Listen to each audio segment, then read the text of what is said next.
tiap habis makan saya jalan kaki. Oke. Bener kan kelihatan gini-gini terus turun. Nah, ya bener kan ya. Bener. Itu dan jurnalnya udah banyak banget dan itu mungkin bisa tuh buat tips teman-teman semua.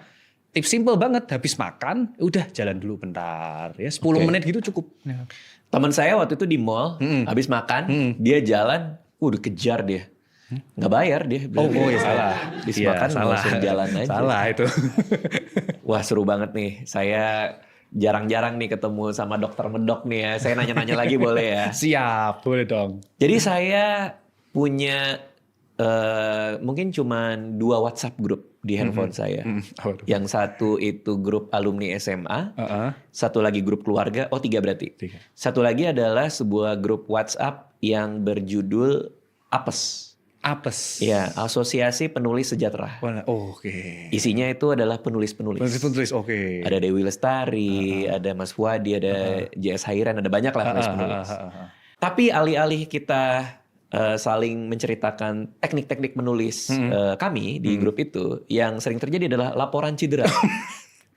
Curut soal hal lain ya Bang ya? Cedera menulis. Cedera menulis. Cedera menulis. Jari. Nah, kita tuh sampai bilang ini profesi ternyata ada resikonya juga. Bener sih. Jadi beberapa teman-teman saya yang ada di grup itu, ke visio segala macam, ada yang jarinya sakit lah. Ada yang tiba-tiba kena apa tuh yang kejepit saraf di sini namanya? CTS, carpal tunnel syndrome. Carpal tunnel syndrome.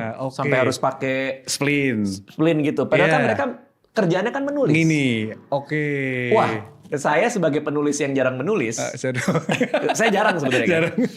Agak worry juga. Agak parno juga ya Bang ya. Nah, apakah di bidang dokter ngurusin itu juga? Iya, ngurusin dan banyak Bang. Carpal tunnel banyak. Ya, jadi masalah di pergelangan tangan jari ya. 3 yang paling sering tak temuin, 1 carpal tunnel syndrome. Itu gimana tuh? Itu sebenarnya kejepitnya di saraf sini. Ini. Nah, ini kan kayak ada tendon nih Bang. Nah, di sampingnya ini ada saraf.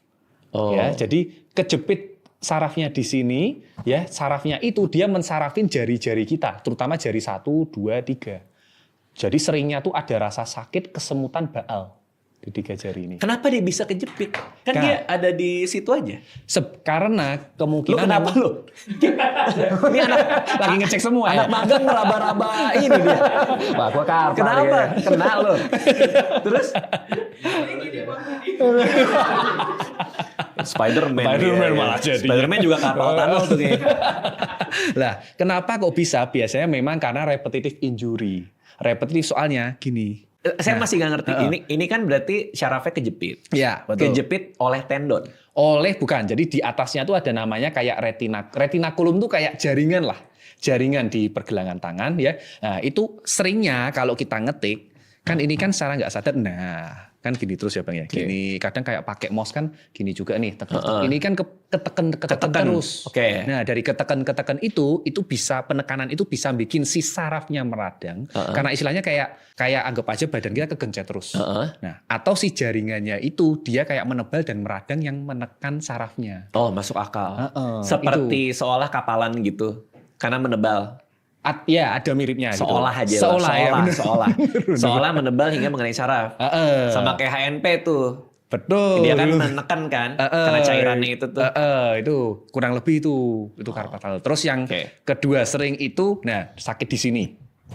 Sebentar. Ya carpal tunnel sini bisa sembuh? Oh bisa. Harus dioperasi? Enggak harus. Jadi penanganannya itu bisa dengan latihan mandiri, beberapa gerakan-gerakan, stretching, latihan. Terus bisa dengan modalitas rehab yang biasa tak lakuin Bang, pakai alat-alat misalnya kayak ada shockwave, laser, ultrasound. Atau yang ketiga bisa juga diinjeksi, kayak kita suntik, dibebasin saraf yang ketekannya. Jadi saraf ketekan kita bebasin. Nah itu bisa juga. Kalau amit-amit itu nggak mempan semua, mungkin perlu surgery. Operasi itu artinya sarafnya dilonggarkan. Jadi yang menekannya tadi itu jaringannya itu kayak dibuka, dilonggarin supaya nggak neken si sarafnya. Kalau saya pakai mouse-nya ada bantalan busa gitu di atasnya, bantu nggak? Itu bisa ngebantu supaya tidak kena. Betul, itu salah satunya bisa ngebantu. Dan sebenarnya cara lain ngebantu juga, tadi itu exercise neck simple, tapi untuk jari-jari.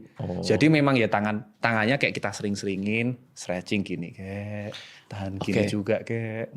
Sebenarnya tuh karena tumpuannya di sini, maka resikonya tinggi. Resikonya naik. Maka kalau megang mouse tumpuannya gini, oke dong. Kan ada mouse yang bisa pakai claw tuh kayak gini tuh. Iya, lebih oke.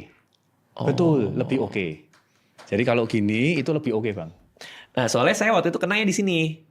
Kanan. Oh iya. Kanan. Karena main City Skyline ada ini gini scroll. Malah ininya yang sakit. Ini sini sendi ini. Yang ini karena scroll kan. Iya, betul. Saya datang tuh ke dokter gitu. Ini bagian saya sini sakit. Anda sering melakukan kegiatan apa dengan jari itu? Jari gitu. itu. Oh iya, ini nge-scroll mouse. Oh itu dia bilang. Oh iya, bisa. Jadi sebenarnya kan cedera repetitif itu bisa dimanapun. Tergantung aktivitinya. Oke. Nah, sebenarnya cedera kayak Bang Radit agak jarang tuh di situ. Oh jarang justru? Agak jarang. Jarang tak temuin, Bang. Oh iya? Agak jarang di sini, agak jarang. Yang di sini yang sering itu adalah namanya trigger finger. Kalau mungkin pernah dengar kayak jarinya nyangkut nih, gini nggak bisa balik, nggak bisa lurus. Nah. Jari nyangkut? Kok bisa jari nyangkut? Jadi di sini, jadi di sini kan ada tendon jari ya, tendon jari. Di atasnya itu ada juga namanya cincin jaringan ikatnya. Intinya sama, karena repetitive injury, penekanan, jadi tendonnya itu kan harusnya di dalam cincin gini, Bang. Ya, nah harusnya itu dia itu longgar gini nih. Tapi kalau ada peradangan, dia itu jadi nyempit. Nah, harusnya kan dia tendonnya kan, geraknya kan memang kayak maju mundur gitu. Tapi karena kejepit, dia nggak bisa gerak. Itu lagi-lagi karena overuse? Sama, kurang lebih. Itu ada kapalan kenapa dok? Ini, ini nge-gym. Oh, pantes. Ini ya, beban ya? Beban. Nah ini, itu trigger finger. Kalau satu lagi di sini, ini apa? Ini Duckworth vein syndrome. Jadi maksudnya peradangan, nama susah ya Bang? Iya susah banget itu. Peradangan tendon di pangkal jempol sini. Karena overuse lagi. Karena sama overuse, dan ini yang sering juga disebut tuh mommy wrist. Mommy wrist soalnya kalau pada ibu hamil ya atau ibu yang habis ngelahirin ngurus baby, nah sering cedera di sini. Hubungannya? Hubungannya kalau hamil itu pengaruh hormonal. Lalu? Hormonal, ternyata hormonal estrogen yang meningkat itu bisa men-trigger peradangan di tendon.